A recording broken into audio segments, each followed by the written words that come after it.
Então vamos lá, gente. Essa aula é para ajudar os alunos para a recuperação final dos ERAs, tá certo?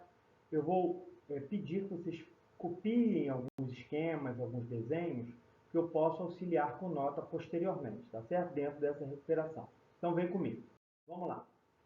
Primeiro, o que é o criacionismo? O criacionismo é a ideia de que toda a matéria do universo, todo o universo foi criado a partir de um ser, de uma entidade superior a que Deus, com poderes especiais que criaram todo o universo. É o criacionismo. Então tenta responder, o que é o criacionismo? Essa teoria da criação por uma entidade superior. Agora, segundo a ciência, nós temos a ideia do Big Bang. Toda a matéria estava condensada num único local, ela se expandiu e gerou inicialmente os átomos, que compõem a matéria de todo o universo, e a partir daí criou-se as estrelas e as galáxias. Agora, o que é o átomo? O átomo que forma a matéria do universo, né? Ele é formado de prótons, tá? Que tem carga elétrica positiva, e isso você tem que saber, então copia esse esquema. Próton, que tem carga elétrica positiva, nêutron, que tem carga elétrica neutra, e elétron, que está girando ao redor de prótons e nêutrons, o elétron, que tem carga elétrica negativa. Então copia esse esquema, tá certo? Vocês podem me apresentar e eu posso anexar a avaliação, tá certo? Beleza. Os átomos, eles são diferentes, formando diferentes elementos químicos, que a gente vê aqui na tabela periódica, que não é o objetivo de estudo agora, mas posteriormente vocês vão ver. Né? Aqui, por exemplo, o hidrogênio, aqui é um elemento químico, aqui o oxigênio, aqui o ouro, né? Aqui estão todos os elementos químicos conhecidos pela ciência, tá? São formados pelos átomos, já os átomos são diferentes, mas todos eles têm esses mesmos componentes: os prótons, os nêutrons e os elétrons, tá bem? Aqui está mais simples, né? O elemento químico mais simples, que é o hidrogênio, só tem um próton e um elétron, tá certo? E aqui um outro elemento químico mais complexo, tá certo? Que é o oxigênio, que é formado por prótons, nêutrons e, girando ao redor, os elétrons.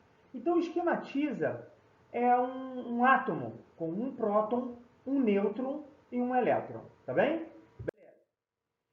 Como é que é gerado a energia, a luz, o calor no Sol, no nosso Sol, que é uma estrela? Ele é formado da seguinte maneira: eu tenho aqui 4 átomos de hidrogênio, o Sol ele é 99% formado de hidrogênio, tá certo? Esses elementos eles se juntam, tá certo? E formam um novo elemento químico chamado de hélio. Então, 4 átomos de hidrogênio se juntam para formar um átomo de hélio, tá certo? E libera luz e calor. Essa luz de calor é que é liberado pelo nosso Sol, tá certo? Beleza. Os átomos, aí um outro esquema que vocês podem copiar, eles se juntam e formam as moléculas. Então aqui está a molécula de água.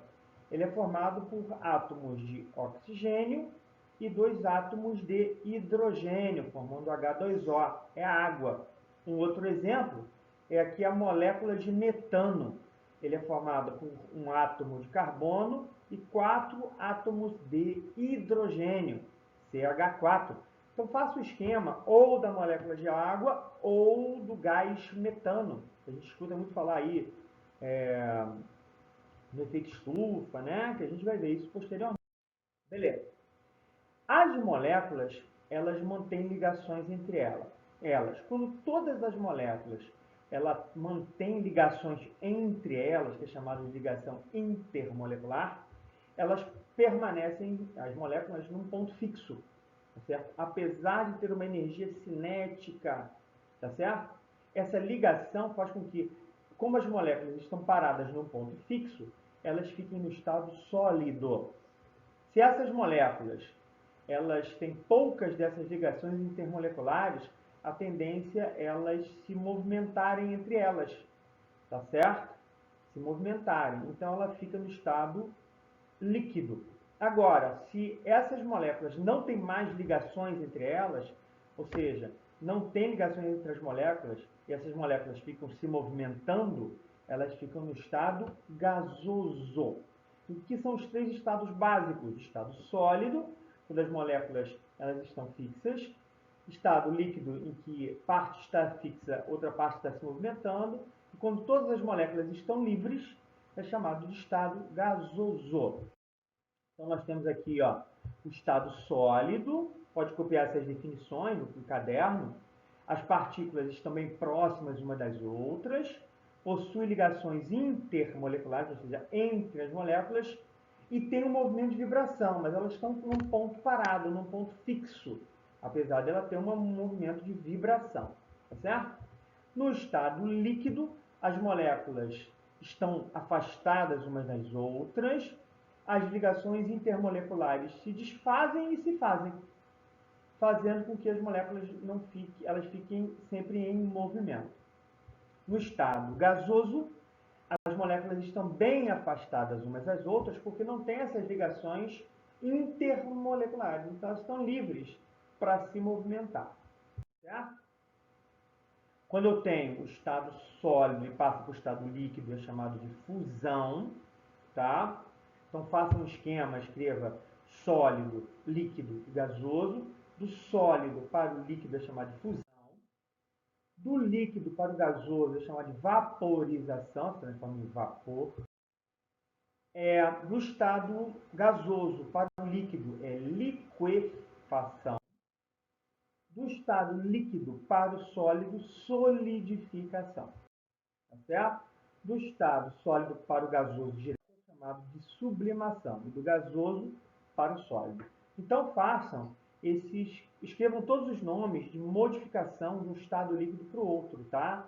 Aqui eu tenho a fusão, aqui eu tenho a vaporização, liquefação, solidificação, e eu tenho aqui a sublimação. Beleza. Agora aqui, a gente precisa ter essas mudanças do estado da matéria para a gente falar de ciclo da água, tá certo?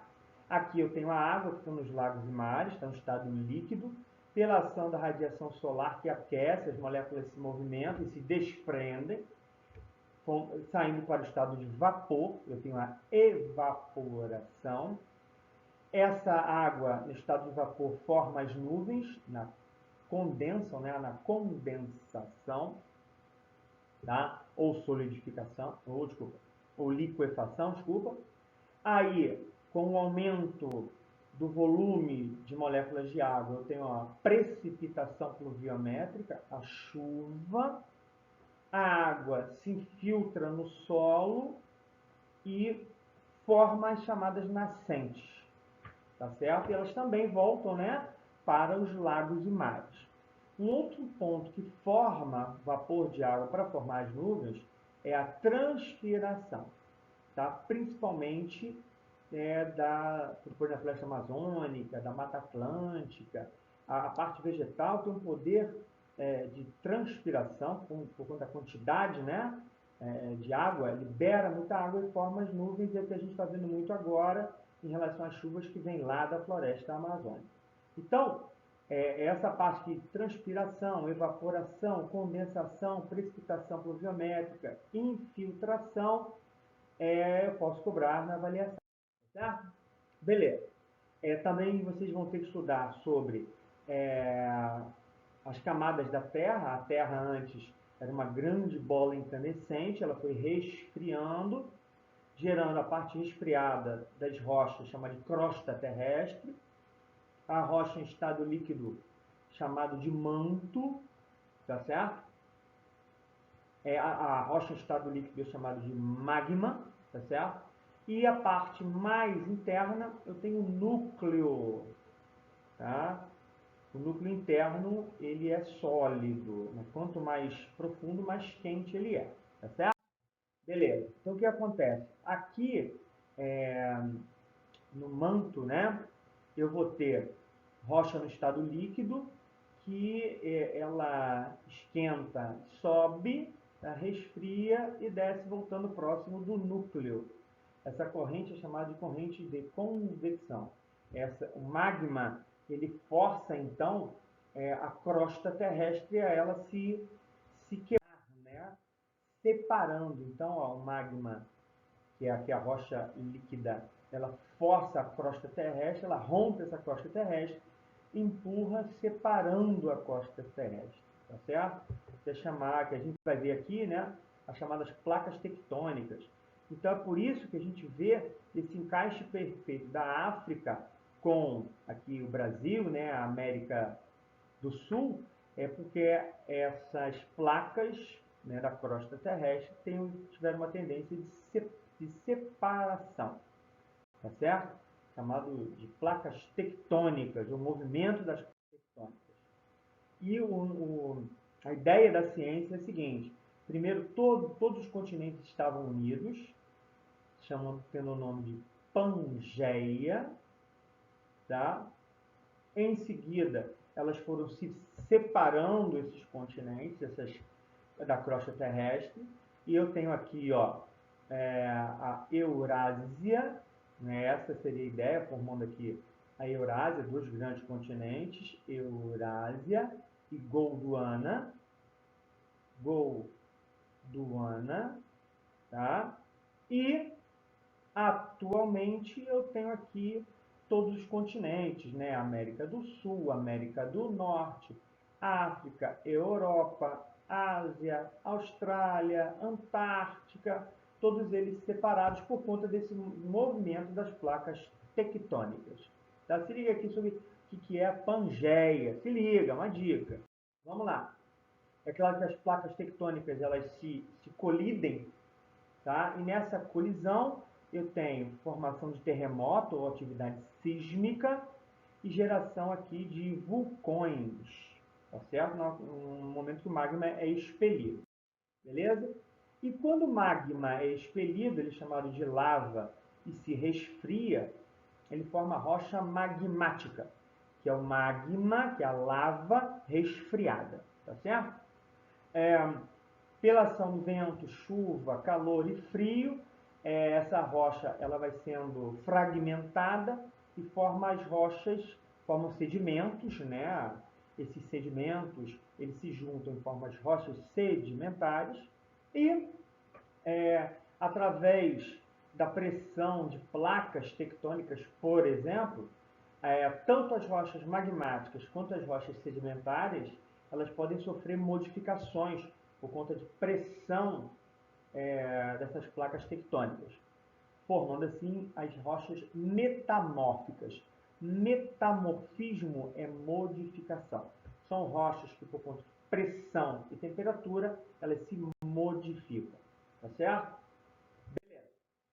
Aqui eu tenho as rochas magmáticas, exemplo. As rochas magmáticas elas vêm do resfriamento da lava que é expelida pelos vulcões. Também pode chamar de ígneas, tá? As metamórficas são aquelas modificadas pela pressão das placas tectônicas. Elas têm essa característica de ter essas marcas, né? Beleza? E as rochas sedimentares são formadas de sedimentos que são originadas pelo vento, pelo sol, pela chuva, pelo calor, pelo frio, formam-se sedimentos e eles se juntam. Tá? Nas rochas sedimentares é que a gente encontra os fósseis, tá certo? E os fósseis eles contam a história, né, tanto da humanidade como aqui dos dinossauros, tá certo? A gente conta os fósseis nessas rochas sedimentares. E por último, o tratamento de água, né? A água ela é recolhida dos rios e lagos. Primeira parte é chamada de coagulação e floculação, na qual, o que eu tenho a coagulação e floculação? Aqui eu tenho na água impurezas, é colocado elementos, por exemplo, sulfato de alumínio, né? O sulfato de alumínio ou hidróxido de alumínio, ele consegue fazer uma coagulação, juntar a sujeira, formando flocos, e esses flocos eles sedimentam, eles descem. Então, sulfato de alumínio, hidróxido de alumínio serve para grudar, para juntar essa sujeira e depois ficar mais fácil de ser retirada. Então, grave esse ponto, tá? Que é importante. Depois, nós temos a decantação, que a sujeira ela desce e é passado a água por um filtro. Né? Nesse filtro, ele é um filtro feito de areia grossa, areia fina e carvão. O carvão é interessante, o carvão ativado é interessante, que vai retirar produtos químicos e gases, retirando o gosto da água. O filtro ele serve para retirar impurezas, que ele barra as substâncias. E, finalmente, a cloração e a fluoretação. O cloro ele destrói micro-organismos infectantes, por isso que é importante do uso do cloro. E o flúor, o que ele faz? O flúor ele faz com que os nossos dentes fiquem mais resistentes aos ácidos produzidos pelas bactérias. Então, as bactérias, principalmente quem come açúcar, ele pode destruir um mineral que está nos dentes, mas o flúor evita a ação desses ácidos. Tá bem? Gente, estuda isso aí que vai cair lá na nossa prova de recuperação. Tá bem? Valeu, gente!